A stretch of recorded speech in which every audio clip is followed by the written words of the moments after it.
When you've lived as long and as boldly as Willie Nelson, you start thinking differently about how your story should end.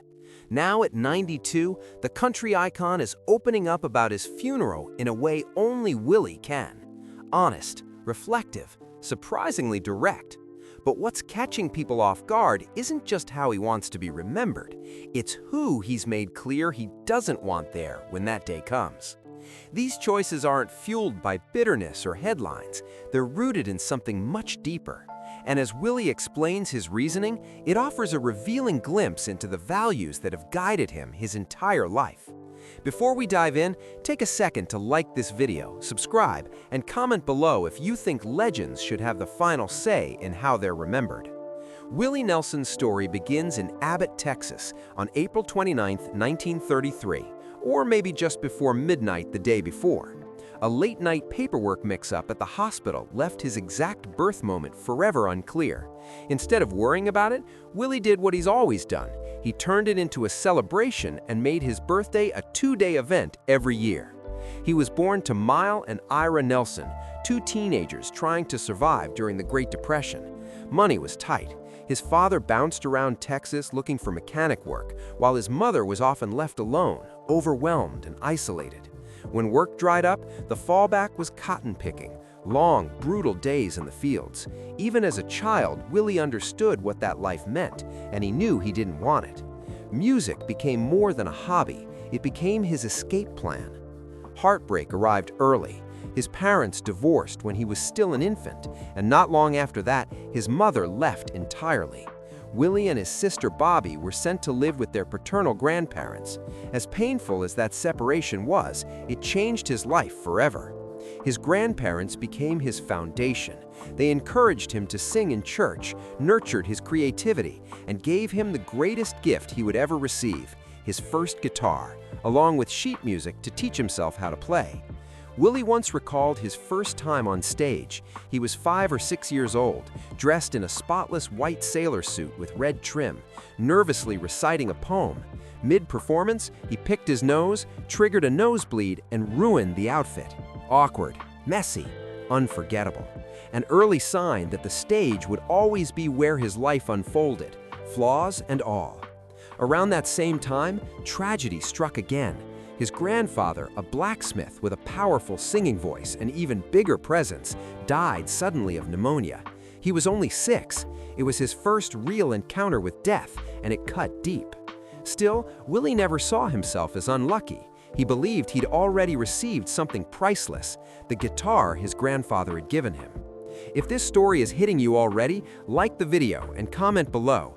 What moment shaped Willie the most in your eyes? By age 7, Willie wrote his first song. He later dismissed it as corny, but the inspiration said everything. It was about gold stars his grandmother gave him and his sister for practicing music. When one was taken away, Willie turned that disappointment into a heartbreak song. Long before real romance, he was already writing about loss. By 9, he was playing guitar professionally. His grandmother worried about the drinking at gigs, but she recognized his passion and let him go. Music had its hooks in him early, and it wasn't letting go. Willie wasn't one-dimensional. In high school, he played football, basketball, baseball, worked farm jobs, and took any work he could find. Before fame, he was a phone operator, tree trimmer, pawn shop clerk, bouncer, saddle maker, dishwasher, you name it. After high school, he enlisted in the U.S. Air Force, but back problems led to an honorable discharge within a year. With no money and no plan, Willie drifted. At one point, he tried hitchhiking to Oregon to reunite with his mother. When no one stopped, he slept in a ditch. The next day, he hopped a freight train. A kind truck driver eventually gave him bus money to finish the trip. More than once, Willie seriously considered quitting music. He pivoted into sales and was shockingly good at it. He sold Bibles, vacuum cleaners, and eventually became a sales manager for an encyclopedia company. On paper, it looked like he'd walked away, but music never let him go. He talked himself into a job at a small radio station, KBOP, where he got a daily live singing slot. That's where he met Johnny Bush. They formed a band, played ballrooms, and leaned heavily on cover songs. One song always crushed with the crowd, "Yesterday." Willie had no idea it was already one of the biggest songs on Earth. He genuinely thought he'd found an obscure tune, completely unaware the Beatles had already taken over the world.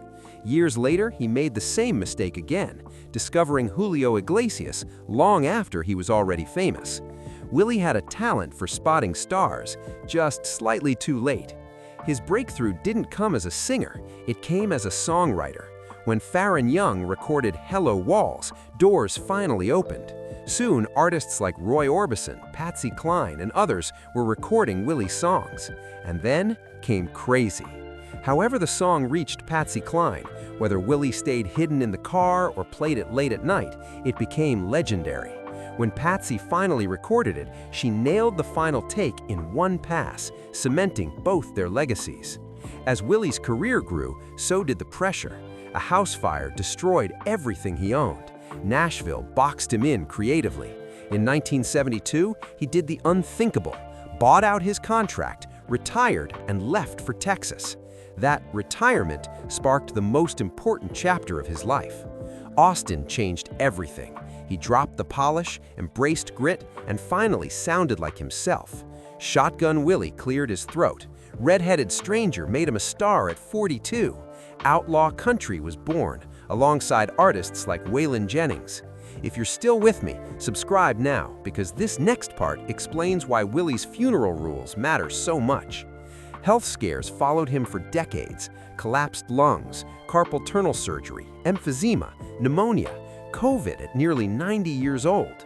Time and again, Willie bounced back, touring just weeks after major setbacks. Friends say his body hurts, but his spirit hasn't slowed. That perspective is exactly why he's so clear about his funeral.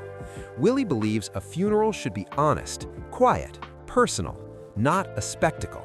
That's why he doesn't want Garth Brooks there, not out of disrespect, but because Willie values grit over gloss. To him, country music comes from lived experience, not packaging.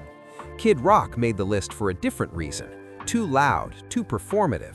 Willie doesn't want oversized energy pulling focus from reflection. Jane Fonda is about personal alignment. Willie respects passion, but never loved the collision of politics and celebrity in intimate spaces. And Ted Turner represents big presence, big power, something Willie has never felt connected to, despite his fame. None of this comes from spite. It comes from clarity. By choosing substance over spectacle, Willie wants his final gathering to reflect the way he lived, on his own terms. So before you go, like this video, subscribe, and comment below. Do you respect Willie's choices, or would you do it differently? Because at Hollywood Unseen, we don't just tell stories, we tell the parts most people leave out.